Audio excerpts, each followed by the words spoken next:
So hello everyone, कैसे हो आप सब। तो स्वागत है आपका फिर से एक नई वीडियो में। तो दोस्तों, वीडियो शुरू करने से पहले मेरी आपसे एक छोटी सी रिक्वेस्ट है कि अगर अभी तक आपने मेरे इस चैनल को सब्सक्राइब नहीं किया है तो अभी मेरे चैनल को सब्सक्राइब कर देना और साथ ही बाजू वाले बेल आइकन को दबाकर ऑल पे सेट कर देना। यहाँ पर मैं आपको सोशल मीडिया और यूट्यूब कम्युनिटी से रिलेटेड डेली अपडेट्स देता रहता हूँ। तो सबसे पहले हम बात कर लेते हैं एक कलेश के बारे में, जो की हो जाता है एक बॉयफ्रेंड और गर्लफ्रेंड के कुछ भाइयों के बीच में। जी हाँ दोस्तों, बेसिकली होता क्या है कि एक बॉयफ्रेंड अपनी गर्लफ्रेंड को लेकर एक कैफे में बैठा हुआ होता है और तभी अचानक से उस कैफे में उस गर्लफ्रेंड का भाई आ जाता है और उसके बॉयफ्रेंड को किसी चीज से मारता है और पीछे से भी कुछ भाई आ जाते हैं और उस बॉयफ्रेंड को मारना शुरू कर देते हैं। ऑफ कोर्स वीडियो में यहाँ पर नहीं लगा सकता ड्यू टू कॉपीराइट रीजंस, लेकिन फोटोज में आप देख ही सकते हो कि कैसे वो भाई उस बॉयफ्रेंड को मार रहे हैं और फिर उस बॉयफ्रेंड को मारने के बाद उस गर्लफ्रेंड का भाई उसकी बहन को भी मारने लगता है और जैसा कि आप देख ही सकते हो। तो बढ़ते हैं अगली अपडेट की तरफ और बात कर लेते हैं दिल्ली के स्ट्रीट डॉग्स को लेकर एक शॉकिंग न्यूज के बारे में। तो दोस्तों, अभी तक तो आपको पता चल ही गया होगा कि सुप्रीम कोर्ट ने दिल्ली गवर्नमेंट को ये ऑर्डर दे दिया है कि दिल्ली एनसीआर के जितने भी स्ट्रीट डॉग्स हैं उन्हें 8 हफ्तों में पकड़कर उन्हें शेल्टर में शिफ्ट कर दे। और सुप्रीम कोर्ट ने ये भी कहा है कि अगर कोई भी स्ट्रीट डॉग्स को पकड़ते समय बीच में आता है, उन्हें रोकने की कोशिश करता है तो उन पर एक्शन लिया जाएगा। और इसी न्यूज के बाद जितने भी डॉग लवर्स हैं वो बिल्कुल भी नाखुश हो जाते हैं। वो दिल्ली एनसीआर के कई सारे जगहों पर प्रोटेस्ट करना शुरू कर देते हैं और जैसा कि आप स्क्रीन पर देख ही सकते हो, कई सारे सेलिब्रिटीज, कई सारे इन्फ्लुएंसर्स डॉग लवर्स के सपोर्ट में आते हैं और वो सुप्रीम कोर्ट के इस ऑर्डर के अपोजिशन में खड़े रहते हैं। और इसी न्यूज के कुछ ही घंटों बाद हमें ये न्यूज देखने को मिलती है कि सुप्रीम कोर्ट में 3 जजेस का एक स्पेशल बेंच इसी स्ट्रीट डॉग के रिमूवल केस को सुनेगा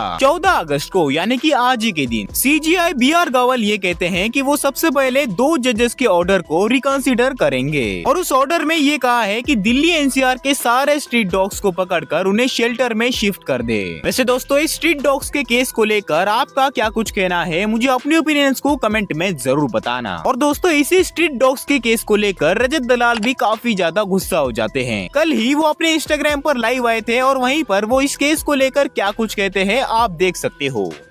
तुम्हें इतना तो खैर अंदाजा हो गई कि मैं लाइव आया क्यों।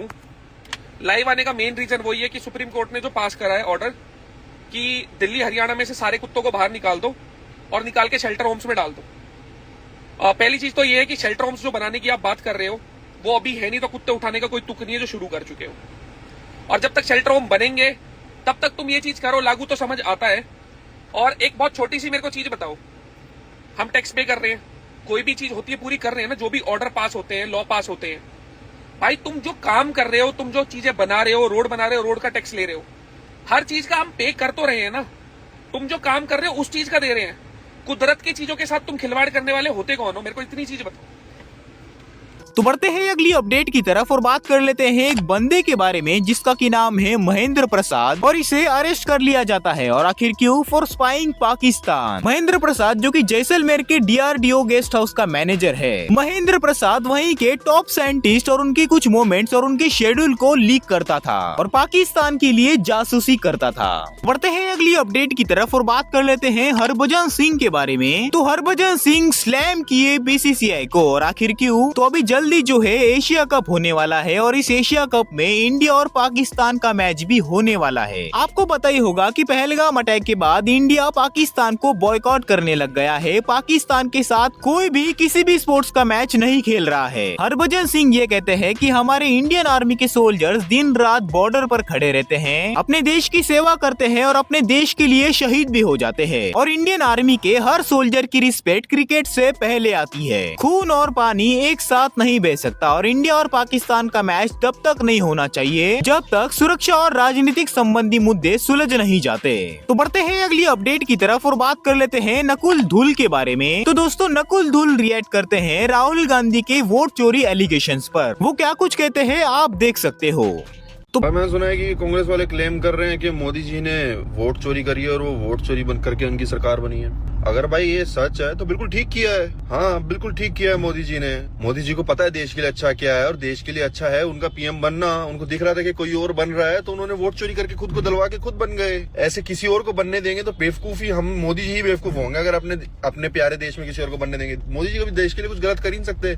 उन्हें पता था देश के लिए ठीक किया है तो उन्होंने वो किया। मोदी जी ने बिल्कुल वो किया जो हर पिता अपने परिवार के लिए करता है। मोदी जी इस देश के पापा हैं, ठीक है, और उन्होंने वही करा। कई बार बच्चों में अकल नहीं होती, जनता को थोड़ी पता कहाँ वोट देनी है, ऐसी पागल से ही कहीं भी चले जाते हैं देने। पर मोदी जी ने इस बात का ध्यान रखा कि इन गधों की ना चले, वोट दिलवा दिया अपने आप पे। अगर ऐसा किया तो बिल्कुल ठीक किया। I love you Modi ji, ऐसे ही करना चाहिए था आपको। फुल सपोर्टर, बल्कि मैं जनता की तरफ से माफी मांगना चाहता हूँ आपसे कि इन्होंने किसी और को वोट देने की सोची। भाई मेरी तो रूह कांप जाती है ये सोच के भी कि मोदी जी के अलावा कोई और पीएम बनने वाला था।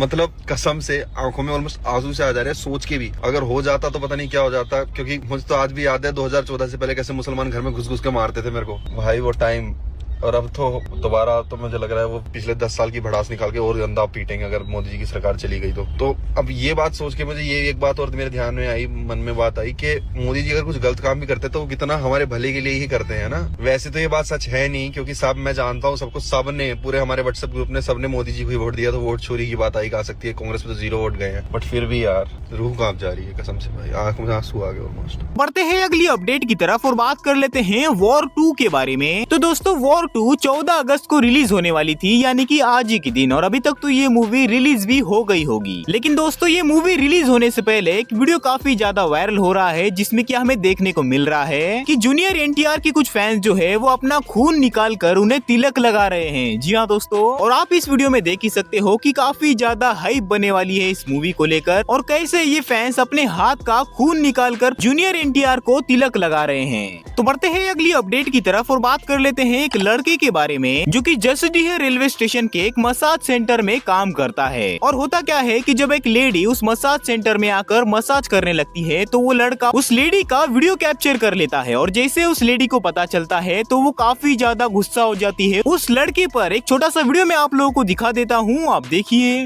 वीडियो क्यों बनाया मेरा? वीडियो फिर ब्रेक मार देना। वीडियो बनाए क्यों? हम इधर मसाज दे रहे थे ना। वीडियो क्यों बनाए? वीडियो क्यों बनाए? आपको पूछ रहे हैं वीडियो क्यों बनाए? क्यों बनाई है पूछिए, हम डायरेक्ट पूछ रहे हैं आपको। अभी तक एक बिजनेस चला रहे हैं कि नहीं चला रहे? क्यों चला रहे हैं? तो बढ़ते हैं अगली अपडेट की तरफ और बात कर लेते हैं मनोज दे के बारे में। तो दोस्तों मनोज दे रिएक्ट करते हैं सौरव जोशी व्लॉग्स पर। कल ही जो है हमें मनोज दे की तरफ से एक इंस्टाग्राम स्टोरी देखने को मिलती है, जहां पर वो सौरव जोशी व्लॉग्स को मिस्टर बीस्ट कहते हैं। मनोज दे क्या कुछ कहते हैं आप देख सकते हो। अगर कोई पूछे कि इंडिया का मिस्टर बीस्ट कौन है तो वो सौरव जोशी है, ठीक है, इसमें कोई डाउट नहीं है भाई, मानना पड़ेगा। 3-4 साल से लगातार 5-5 मिलियन प्लस व्यूज हर एक ब्लॉग पे आना, ये एक अपने आप में बहुत बड़ा बात है। सच बता रहा हूँ, मतलब बहुत सारे यूट्यूबर्स हैं जिनका एक टाइम आता था ऐसे मिलियन व्यूज आता था, लेकिन वो ज़्यादा लंबा टाइम तक नहीं टिक पाया है, मतलब वो फिर डाउन हो चुका है। लेकिन इनका मानना पड़ेगा, मतलब 3 से 4 साल से आप लोग देख ही रहे होंगे, मैं भी देख रहा हूँ, 5 मिलियन प्लस हर ब्लॉग पे व्यूज। और अभी तो शादी करने वाले हैं भाई, फिर घर वगैरह दिखा रहे हैं तो और ज़्यादा व्यूज़ आ रहा है। अभी तो मत ही बोलो, सब देख रहे हो ना, 7.7 मिलियन। तो इंडिया का मिस्टर बीस्ट कोई है तो वो है सौरभ जोशी। तो चलिए दोस्तों आज के वीडियो में बस इतना ही। अगर वीडियो को यहाँ तक देख रहे हो तो इस वीडियो को एक लाइक कर देना, और अगर चैनल पर पहली बार आए तो चैनल को सब्सक्राइब जरूर से कर देना, और बाजू वाले बेल आइकन को दबाकर ऑल पे सेट कर देना। तो मिलते हैं जल्दी अगले वीडियो में।